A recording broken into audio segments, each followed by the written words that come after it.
Welcome back to part 3 of our Claret Blue live show. We've swapped out Ashley Priest and James Rushton for Matt Lynch and Dan Bardell, the poet.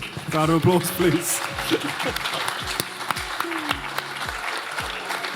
Matt Kendrick and James John Townley are still here, by the way. We'll start with what we did the part 2 with, a prediction for next season. This is your chance to state your claim on something that will happen. Matt, I'll start with you. Let's get it on record. Well, for me, I think it's genuinely about sustaining what we've had, so I'll be happy with top 6. And I think I echo what Ash said earlier and what Matt has also said about the idea of a trophy would be amazing, but I think that the priority is going to be maintaining that European presence. I think there's no time like the moment, because I think Chelsea are going to be in limbo again next season. Man United, who knows what's going to happen with them, and then it's a similar note for Liverpool as well. So in terms of actually sustaining an effort on the top 4, let alone top 6, now is the time to do that. So to be honest, I'd probably sacrifice the idea of a trophy if it meant that we can maintain a presence in the top 4, top 6, because for the purpose of PSR and everything that goes with that, it's the lifeblood, isn't it?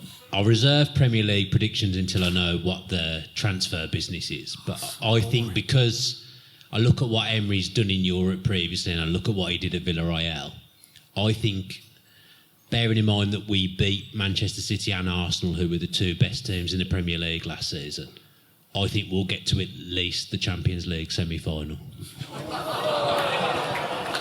Nice. If anyone's got questions for the lads, even if it's of similar things we've spoken about already, obviously we've got different opinions here. The mic went out into the crowd somewhere before. There it is. Feel free to pass that on or ask a question yourself. Do you think it's time that we rename the Doug Ellis stand to the George Ramsey or Ron Saunders stand and honour them who won us titles, or even the North stand?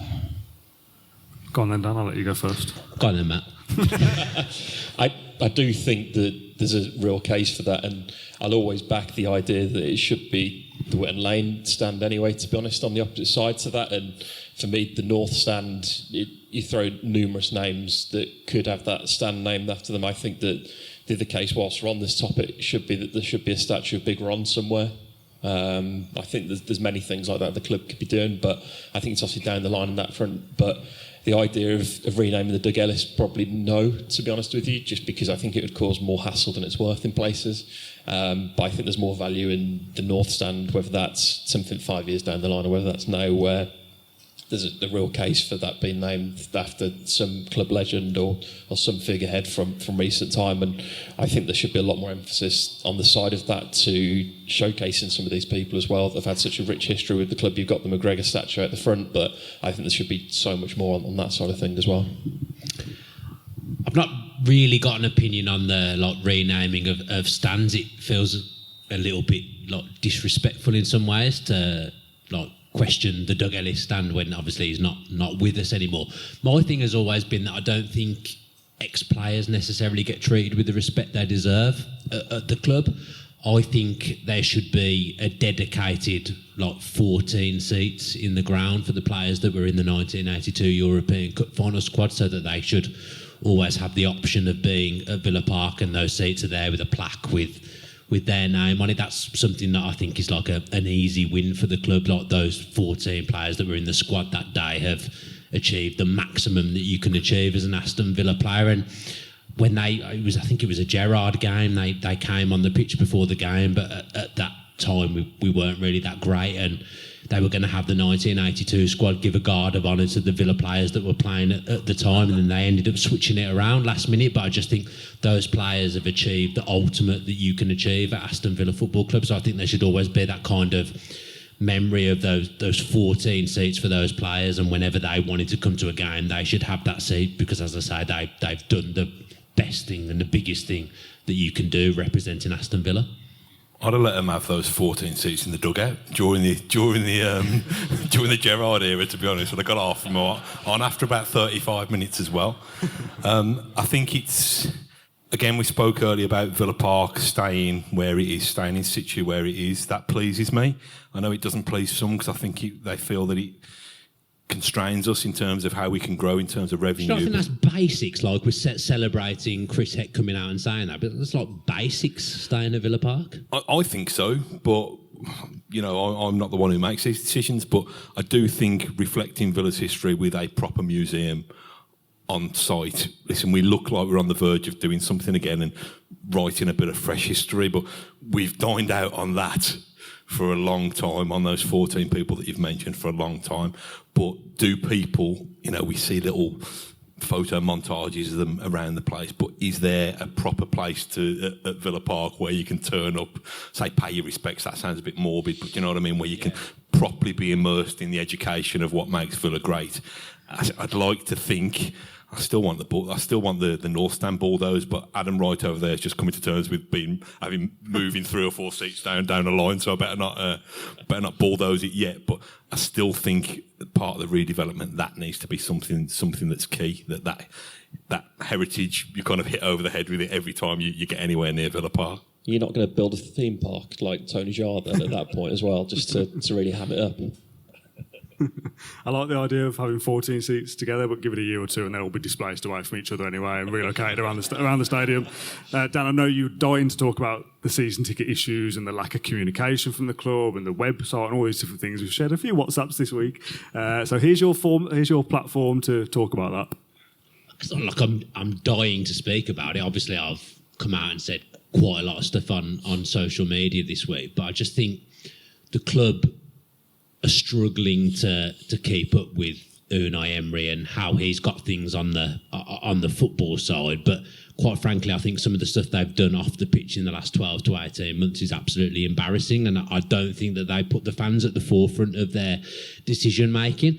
Even if I don't necessarily disagree with everything that they do, I understand why they have to make certain decisions and that people are trying to move the club forward. But communication at the club has been sadly lacking for a long, long time. It's not a new thing. So it's like Emery has taken the club into the Champions League, but the communication side of things and a lot of the stuff off the pitch, we're still stuck in the Championship. And people like Adam are kind of left in limbo. Someone who's a loyal season ticket holder. This isn't something that affects me, but I've had my seat with my dad for 31 years, and if the stuff that's happening to some of the Villa fans that have been loyal season ticket holders for a long time was happening to me, I'd be absolutely fuming. So I feel the need to speak out. They're not treating the fans with the respect that they deserve for people that have been season ticket holders for a long time and have stuck with the club through, pretty rubbish days in the Championship. And it's not, like I say, it's not that I disagree necessarily with everything that the club are doing,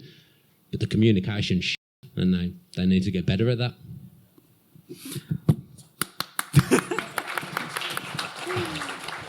We said before, when we touched on it before, I'm not as up to speed with this as I should be. I've not come to do my season ticket yet, but I've seen some of the stuff online and the stories that we've heard from Adam and others tonight and yourself on social media, and it is not good enough. And we can all rant and rave about Unai Emery and how good things on the pitch are, but a lot of the things off the pitch, the debacle over the crest, not having that reviewed properly, changing things again, the hospitality stuff, the season tickets, there's plenty where you can go, that's rubbish, that's rubbish, that's rubbish. And some people will say, yeah, but we're good now, we've got Champions League. It's like, yeah, we have, but those two things can be separate. You can appreciate what is good on the pitch and still be critical of the off-the-pitch stuff. Cloak and dagger, though, isn't it? Everything that they do, it's all well and good walking around with Gabby Agbonlahor and making out like you understand the fan base and you get the fan base, but you're making decisions that impact the fans and you're not communicating with them properly. Fans shouldn't be getting season ticket information and finding out on that day when they're trying to renew that they're moving seats. Like, it shouldn't happen. People that have sat together for 15, 20 years and they're now suddenly in a different block to the people that they've sat with previously. Like, you can make out you're this Champions League club, but don't try and run before you can walk, because off the pitch, they've been for years. Right. Next question, please. Hello, lads. With the new rumoured offside rule coming in, how do you think that will affect Aston Villa and their offside trap? This is definitely a question for John. I can see you passing them up for John already. Obviously, there's been rumours about its benefiting the attacker, that it's automated. How do you think this will affect our backline and how we'll move forward in the future? I don't think it'll actually make a huge difference, if I'm being perfectly honest. What I do think is that we'll evolve again. We saw how much we changed as a team and how we played even from last season. He wasn't even in situ for the whole season, the season before, was he? So he'll have his second full pre-season this summer. There's going to be more adaptations made, the players that we sign.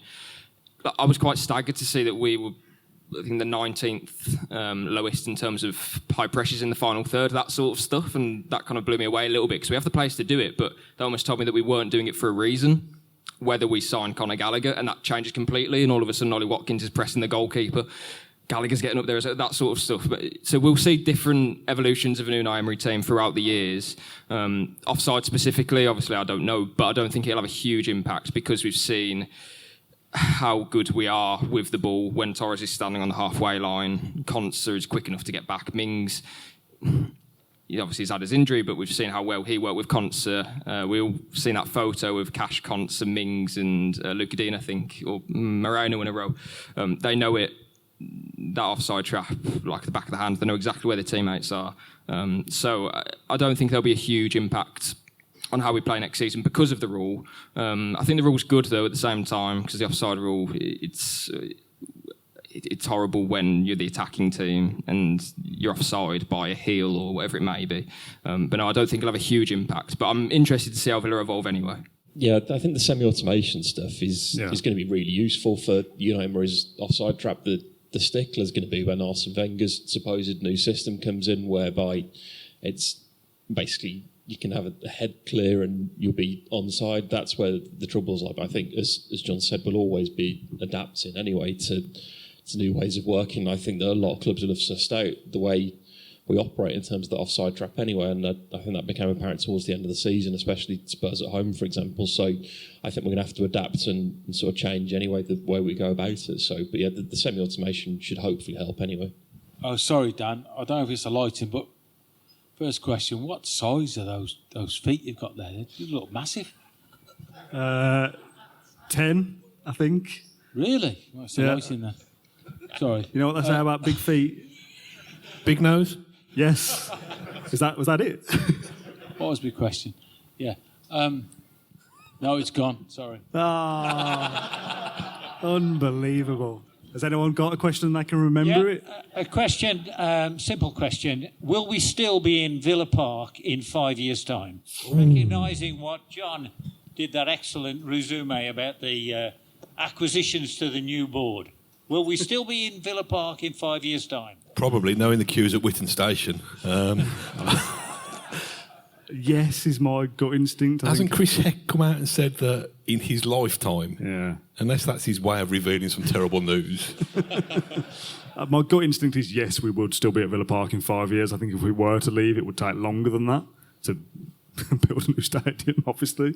We know how long it would have taken even just to get the North Stand done. So, yeah, my gut instinct would be that we still would be there. Just a quick show of hands, who would... We can't see them. Well, it doesn't matter then. I'll just assume that everybody agree with me. Who wants to stay at Villa Park? Yeah, everybody. Yeah, pretty much everybody, yeah. I mean, I don't even live that far, but getting home feels like it takes about 3 days when you leave Villa Park, but it's still not enough to make me ever want to leave that place because I'm 38 years old and I've been going there every 2 weeks since I was 7, and I wouldn't really want to go anywhere else. It wouldn't feel like home. And we know as fans, when you go to West Ham away, you know, a team that has moved grounds to try and progress, you know, it's not like they're this big Premier League juggernaut anymore, and they've kind of lost their soul a little bit, and you go there as an away day and it's probably the worst place to go. Would you trust that if we were to leave, we wouldn't do it as bad as that? Probably. We won't be moving anytime soon, but you look at it and my concern is the gentrification for the wider area. I think that if we were to move, then we'd have to go much further afield, and I think the impact locally could be quite more catastrophic than what it could be anyway. So I think that local development is key to the future. I mean, the club has spent how many millions on the new academy projects around the corner from Villa Park. I mean, I think if we're being honest, we missed the boat with the Commonwealth Games in terms of opportunity there. If we were going to be doing anything with the stadium, I think we missed a huge opportunity there in terms of the Alexandra Stadium and that sort of area of Perry Bar. But for other than that, then no, I don't think we're moving anytime soon. And yeah, in hindsight, I wouldn't want a running track around the stadium. So the idea of moving to where the Commonwealth Games was then, well, probably not, if there's going to be a running track anyway. So, but that's a whole different thing. But no, I don't envisage it in the next 5 years, that's for sure. 10 years, different story. Just to kind of relay that there hasn't been a conversation within Villa, and thanks for the podcast plug as well. That will be the latest video we've done, I think. Do check that out. Yeah. but Ash covered the kind of the hub that Villa are trying to create around where they are now, like extensively, and there's clearly plans there to improve that. I don't think they'll be moving from Villa Park or if they do it, a very, very long time, and I don't think that would be a good thing as well. Just going to all the stadiums this season and whatnot, it's soulless, some of those stadiums. Like even the Tottenham Stadium looks great, but there's nothing about it. I know it's new, so yeah, they can't have had memories in there, but walking into Villa Park, nothing else would feel the same. But I do agree with Matt as well. We've seen whole end seats being taken out for hospitality and whatnot, so that wouldn't be ideal if that sort of stuff continues. But I wouldn't want to move from Villa Park for anything really. Just before we go to any more questions, something that I thought would have come up by now, but it hasn't, and would have been in the first half if I'd got my iPad from John with my notes on. We were going to talk about the new crest, so let's do that now. Why not? Third new crest in 12 months or so, is it? A badge last year that was on the kits, whereas a different badge was on the Premier League website, on the club's website. 2 badges, 1 badge, whatever it is. A third badge this year. Lines facing one way, then it's the other way. Prepared, not prepared, who knows? First of all, very quickly, do we like the new badge? I've warmed very You've much warmed to it. I've warmed to it, and I think seeing the various variations, it's good to see some sort of consistency there, but I'm sure we'll come into that in a minute. Yeah. Dan? I didn't like it, but I can see, the video they put out earlier in the week or last week, whenever it was. At least I can see that there's some kind of method behind the brand identity. Yeah, what they've tried to do. I can understand what they've tried to do, but it's essentially the same crest that we've had under Randy Lerner, but it's slightly rejigged. It hasn't gone through the proper process. That would be my problem with it, and that's the problem with the club at the moment, is that they don't put things through a proper process and they don't put much thought behind the fans and stuff when they're making these decisions, rather than, I think the crest is bad, but the crest of this season has just gone. I warmed to that crest as it went on, but I know that crest was a Purslow crest, and it was made by the same company that made the Chelsea crest when Purslow was there. So just there's always some form of bureaucracy behind everything that they do. But I'm aware I'm coming across very negative on this show. I could just say that I love everything Villa have done on the pitch in the last 12 to 18 months, but just not keen on some of the stuff they've done off it. In terms of the crest, listen, if we win the treble next season, which between us we've probably predicted that if a bit of everything comes through, or quadruple, yeah, we could do that. Then it'll be the best crest you've ever seen. Hang it in the Louvre, kind of stuff. I think it's a really difficult. I think they kind of box themselves into a corner in a way by consulting the fans, because how are you going to get agreement on stuff like that? We can't sing "Olay, olay, olay" in unison as a fan base, so we're not going to agree on. Do you remember those things as kids where you drew a little bit of a picture, then you fold it over, and the next person did it? So if you've got 40,000 people doing that, you might get some kind of agreement on it. I think the frustrating thing is that having sent it to public consultation, no, we don't really care about that anymore. We don't care what you said, but I think it's a really difficult thing to get the essence of what the fans want. Loads of people with different opinions, and then you're going to get some expensive, highly paid consultant who's going to come in and design it. I don't know how you get it right, to be honest. Yeah, I think we did a video with Rob Warner about kits, I don't know, 2 or 3 years ago, and he kind of said of a few of them, it's fine, like it's okay, it's Aston Villa, it looks okay, but Aston Villa shouldn't be fine, it should be excellent always. And that's how I kind of feel about this new badge, like it's all right, it's okay. It wouldn't actually take much to make it better, like rebalancing it slightly, changing a few little things. Like I feel like I'm no Photoshop expert. Just change a few little bits and you go, that's actually better than the original. I know. Yeah, but you get that, it's like think, I'm going to just shave a little bit of my eyebrows just to get it. And then before you know it, I mean, I thought I'd start cutting my hair a little bit, and before I know it, it'd gotten on left. So you can get all those alterations, but who's to say it's right and who's to say it's wrong? I've seen the new kits, and I think they're good, but I look at the badge and I think it kind of lets it down a little bit on the three kits. I actually don't mind I was saying this to John before, when the badge is big, like you see a photo of just the badge or on a shirt or something, I think it looks all right there.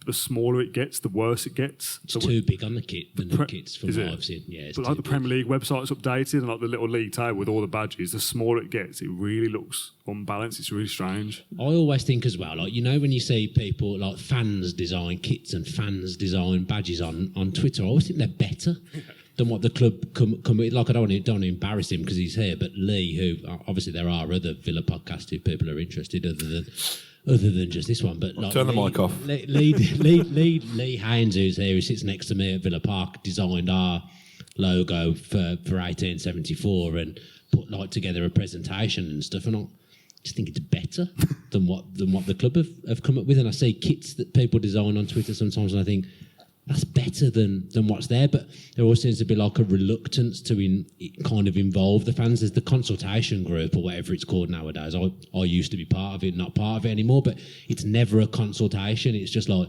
they just tell them what they're doing, and that's that's the end of it. Like, I just think there's talented and skilled people that support the club that could do better a lot of the time. I always think that understand the club. Outside of football, what collection of grown men are talking about a badge? Well, this is what we're here for, though, isn't it? This is important. Like, that is what represents Aston Villa on Match of the Day on the Premier League website to new fans. Like, they will associate that little icon with this club, and if that little icon is crap, some people who may be a little bit flimsy, like, oh, who should I support as a foreign fan? I don't think you'd see Villa. You know how many times we've done podcasts like, I fell in love with the colours or the stadium. I don't think anyone in 20 years is going to say, I fell in love with that badge, because it's nothing special. They got it right by putting Aston Villa in there, because that is the identity. AVFC doesn't cut it on that front. But the one thing I picked up on is that the word prepared was used a lot in promotion of the new badge yet. Where's prepared on the badge, by the way? And the answer is not there. So, so there's that aspect. But for me, it's about the rollout of this stuff from somebody that's worked within the sports space for a fair amount of time at this point. I am getting on a little bit, and I've dealt with this sort of stuff. It is a difficult process, and the consultation side of things, I totally get it, but sometimes it is best left to the professionals. But as Dan harks back to, the trouble is that you've got these professionals where it's just another day for them. It's just another day of them designing another football kit, another badge. It's not personal to those people on that level. The only reason why it's personal to fans is because of that reason. So for them, the next day they might be redesigning the badge for KFC brand logo, whatever it is. You get the point, though. This is just another job for them. So for them, there's no passion behind it on that front, and that's where the fan concept and all that sort of stuff is fantastic, because that is from the heart. It's professionals that do that stuff, and it really portrays in that way as well. The fans haven't really had an input into this badge, where at least with the one that we've had this season, the fans did vote on that. Yeah. Considering we're in the Champions League, and in my humble opinion, we need two decent players in each position to compete. We haven't got that at the moment. So in your opinion, what positions do you think we need to address to make sure that we can compete to get into the semi-final or even the final? In my humble opinion, I think we need a right back, another central defender, defensive midfielder. That's three. Centre forward. And maybe a goalkeeper, because Olsen doesn't give our defence a lot of confidence. Do you want to go? I mean, 1,000% they need a backup goalkeeper. If I was watching Robin Olsen playing in the Champions League game, I think there's probably something wrong. I think that they need to upgrade that position. I actually don't think squad size-wise that Villa are a million miles away when everyone's fit. If you bring the players that have basically been injured all season back into the equation, I think squad numbers-wise, they're actually okay. And in terms of registering players for European competition as well, Villa are tight to be able to register new players. They're going to have to move players on. So I think it's probably a case of maybe Luca Dean or Carlos goes, and then those players need replacing. But actually, numbers-wise, at the moment, I don't think they're a million miles away. It's maybe a case of if players move out, they improve that player with a quality addition. So if Duran was to go, they're getting a better quality centre forward. But I think what Villa have done well over the years is they've got a lot of multifunctional players in, and players that can play in different positions. If you look, for example, at the different positions McGinn has played in over the last 18 months over under Unai Emery. They've got a lot of players that can play in different positions, and that actually helps balancing with squad depth at times. So I think in terms of numbers, I think they're actually okay, but it's just a case of if they can move players out, replacing them with players of better quality, and I think that's how you grow. Yeah, for me, right back, goalkeeper, potentially 2 centre-backs, holding midfielder. I'm just going through it. But it's a letter to Santa. And then a striker if Durand departs. I think elsewhere we're okay. I don't know if that's major surgery or not. Unai said that he's not expecting to sign many players, but that was a few weeks. Exactly. I'd expect some players to come in, even if Unai said that. Carlos could go, Luis could go, leaves you with, Mings and Powell. Is Mings ready? We don't know. You need another centre-back to compete with Konsa. You need another right-back to compete with those two, including Cash. So, yeah, for me, there's actually quite a few holes. So I would expect it to be a relatively busy summer. Again, that depends on outgoings, though. But either way, I think Villa will be in a strong position come the start of the season. What do you reckon if we went forward with exactly the same squad and we didn't have the injuries that we suffered this year and we had our full strength squad whenever, what do you think we'd achieve? Would have been a title race for longer. Whether we would have sustained it in the final weeks of the season, I don't know, but I genuinely do believe that. I think the Conference League we would have won as well. I think we've got to be wary, though, although those players will come back. Watkins could be injured for 4 weeks. Don't you start. He's already. But 4 weeks, that's fine. He was retiring him. But this is the situation we're in. We've had 3 players have ACLs, and it's not just us. Man United, I know we don't want to give them much leeway, but they had no centre back for a couple of games, and they have about 6 on the books. So it can happen again next season. Players have been overworked, and there's loads of games to play. So Villa will be missing players throughout the season. Torres will get another injury probably next season. Maybe Martinez will as well. They have to account for these eventualities, I suppose you'd say. But with the squad they have at the moment, they'd still be in and around European football, but the last few months of the season would be difficult. So they need quality off the bench in every game. Are you not at risk of stockpiling players for the sake of a possible injury that may never come, though? No, because you have to account for it. If you look at all the teams, they have 2 players per position. Clearly, for example, Timo Ruben, Emery isn't trusting him, so we have no other holding midfielder in the squad. That's just not something that you can do next season. When will Kamara come back? Possibly October to November time. When will he be up to speed? November to December, possibly. That's already, half-year Champions League campaign, thereabouts. So you need players per position, and that's why Barkley's a good signing, because similar to when we just got promoted, we spent a lot of money, but it was like 10 million per player. We're going to have to do not that much, but something similar. We don't have loads of money to spend, but it needs to be spent in the correct way. So it's a big job for Monchi. I think it's interesting with Monchi because I think you didn't really see, because he came so late last summer, you didn't really see his impact on the team. But if they can pick up a couple of gems, I think what Villa did last summer in terms of getting in 3 big players with Pau Torres, Diaby and Tielemans, that's probably what Villa are looking to do every kind of summer now, and maybe upgrade the squad in certain positions. But Barkley, for example, would already be an upgrade on Dendoncker / Irobenham. So, you've got to try and build in certain positions clever, but then I also think that they will spend money when they need to. But the PSR stuff's just a joke because... Yeah.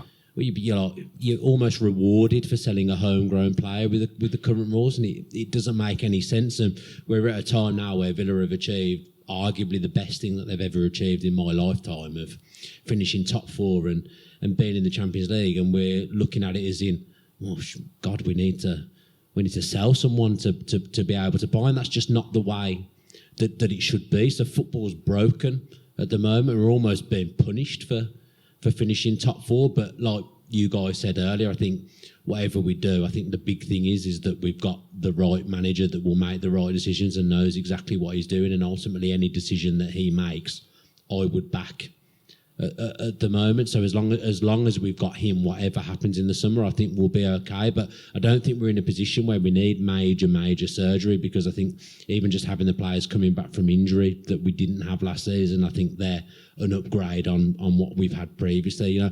Talk about Mings and Buendia, who basically missed the entirety of the season, but Ramsey missed the whole season really, and he's a massively high level footballer. I think people are almost forgetting how good he is. And when we're talking about selling someone, losing him would be a disaster because his ceiling is massive. Jacob Ramsey is such a good footballer, and people forget how good he was at the back end of that kind of first season under Emery, and he was a big reason why we qualified for Europe. So I think even bringing players back into the equation, even Moreno didn't play loads of football last season. I think when in the summer, when everyone's fit again, we'll be in a stronger position, even if we don't bring people in. Yeah, as Matt was saying then about like what would the squad look like if we sign nobody. Obviously, it doesn't work like this, and it depends how they could recover from injury. But if this summer Mings, Buendia, and Ramsey didn't exist, and we sign them now to add back into this squad, you go, that's a great window. Yeah. Yeah. If you could choose, would you rather a hand made out of ham or Here we go. a finger that could travel through time? Just your finger, though. So there's a little portal, and only your finger can travel through time. You can adjust what it does, but the rest of you can't travel through time with it. Ham. Ham, pork-based product. So a hand made out of ham or a finger that can travel through time? I mean, that's probably the worst would you rather question we've had so far. We've had some bad ones. You're welcome. Anyone else want to go for that? What's the advantage of having just a finger that could travel in time? What? You could press a button. You could poke something. You could... Is it time to get kicked out at this point? This finger can act independently still, so it can do things. Yeah, it can still do things. Oh, God, it's a tough one. Is it still attached to your hand, or does it jump off and run away? I'll leave that up to you. It makes no difference. And the hand that's made out of ham, if you were peckish, yes, does it replenish itself or not, or is it it done does then? Replenish. You've got no feelings in the hand. It does. It does replenish, but only at the normal rate of growth. So. No, just the normal growth rate of hand ham. Hand ham, yeah. So if you ate some, it would grow back, but if you ate the whole thing, it would take a while for the whole hand to grow back. Hand ham is my pick. John? Yeah. I've worked for quite a lot of companies and done quite a lot of podcasts, but I've never been asked that kind of question before. I'm vegetarian as well, so I'm not sure how having a ham hand would benefit me. Right, one more question, please. Just alluding to the point Matt made about sort of the Trinity, especially when I'm just talking the atmosphere in it really, because to be honest, you look around the ground, the rest of it's singing, the Trinity's dead. And just talking about the atmosphere in general, how do you think the club and the fans can change that really? Because we get to the 60th minute, it's 1-1, completely dead. You sing a Buendia song, the guy next to you doesn't know any words. You know what I mean? It's just that sort of thing. That's your granddad you're talking about. But what do you think the way of sort of sorting that out, you think? I don't know, because I don't like artificially created atmospheres. I know we've had, what's the name of it? Is it the 1890? The Project B6. Should know 1897. So I do like the fact that people are trying.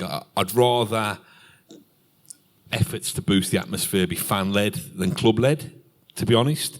We had Project B6 as well, didn't we? You tried to make it a kind of carnival atmosphere and an occasion.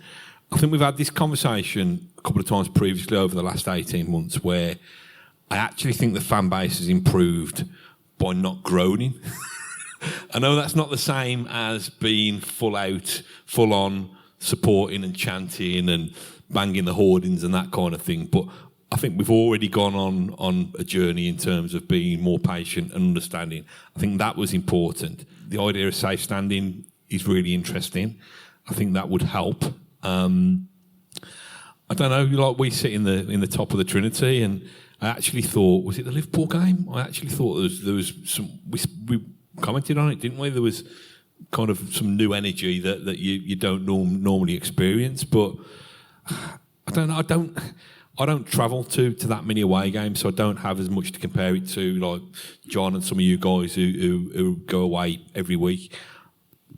I don't think it's that bad compared to others. I don't think that means that it shouldn't be better, but I think we can be harsh on ourselves, because when it does get going, even if it takes a while to crank us into life, I don't think there's many that compare. But I think the Premier League's a product now that you're not going to have full-on bouncing for 90 minutes. I mean, you tell me, what's the best atmosphere that you've seen kind of on the road this year? Oh, any game away from home, it's crazy over there. But in the Premier League game, I don't know. I mean, Villa Park, when it's bouncing, is fantastic. And you've always said as well, like, what do you do in the opportunity? Do you just stand up and start chanting yourself and hope people follow? Like, there needs to be, like the 89-7 group when they were in the upper Doug Ellis for the game against Bournemouth. That's the kind of thing that needs to happen. It needs to be groups of people, but then it's a question of, well, you can't move people. Like you see, it's all can you?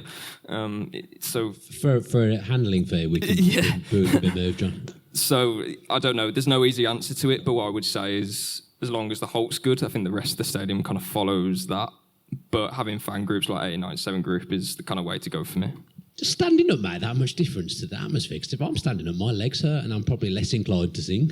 Boring old kids like you, just moaning about your legs. Maybe we should all moan in unison, all 40,000 of us moan about our legs. I guess, though, I would say the Villa away fans are probably like up there in the top 3 away fans in the Premier League. And I guess in away games, you do stand up all the way through, whereas in home games, you probably don't. The thing that's pleased me about the Villa fan base is that when we've had moments of jeopardy or moments of stress, like, I mean, the recent example is when Martinez has just chosen the Liverpool game to absolutely take leave of his senses and throw one in.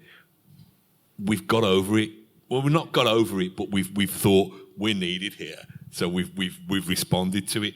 I'm not sure if it's 60 minutes in and you're 2-0 up or whatever, whether we feel quite as needed or if it's, you know what I mean? I think what you said earlier is quite true in that I think Unai Emery has coached the fan base. So when he first came in and we were kind of playing out from the back, the whole team was very antsy and it became maybe a little bit of a difficult place for the players to play. But I almost feel like Emery's coached that out of the fans now, and it's probably ticking a box and a positive that maybe even if the atmosphere isn't as positive and there's as much singing as we think there should be, there probably isn't anywhere near as much negativity as there would have been in previous years, and that's credit to Emery, because I think as a fan base, generally we can be quite negative and quite demanding. That Emery, getting used to Emery ball, your centre-halves, passing to your goalkeeper and stuff like that. Lambert tried that, didn't he, with Brad Guzan and Alan Hutton. So those scars live on. But the thing that, like, Villa's always been a fairly self-deprecating fan base. Like, the relegation season was horrible because we were mocking ourselves all the way through. And so I like the fact that we're proud now. We sing because we've always loved Aston Villa, but they give us something to love, and we're proud. And I don't know. I think you can improve it, but it starts with everybody. It starts with how much am I singing? Well, quite a lot on my voice notes, not as much on the at Villa Park. But what can you do to influence it yourself? And if you're not doing enough to influence it, you can't really moan about it too much. You rise to the occasion as well, don't you? If you look back to like the Manchester City and Arsenal games at home, when you had those big games in the space of like three or 4 days, the fans were so raucous and got up and kind of helped the players get over the line in those games. It's almost like in some games, because of how good they've been under Emery, like Luton at home or someone else at home, like, you're not required, like you're not needed, but when you are needed, the fan base is there and it does help the team get over the line. I think when you've got those 4 Champions League games at Villa Park under the lights, like, the atmosphere will be there, the fans will be there, they will be providing the atmosphere that the players need, and Villa Park will become that really hostile and hard place for the away team to come and play regardless of the oppositions. It's almost like you've not even been needed at times, whereas in the past under managers you probably have been needed, but now we haven't been in certain games because we've been so good at Villa Park. Well, I'm going to have to call it a day because I'm getting the winding up signal from the back of the room. It's almost 11 o'clock, so thank you to Matt Lynch and Dan Bardell for joining us for the final part of the Q&A. Thank you very much.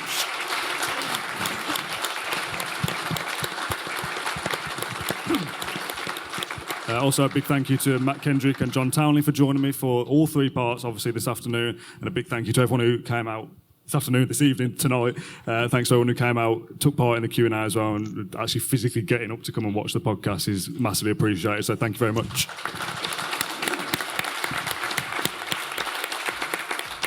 Thanks for all your support this season. I'm going away on holiday now, so there might be stuff coming out. Who knows? Thank you all for coming. We very much appreciate it, and we'll see you on the next one. Thank you.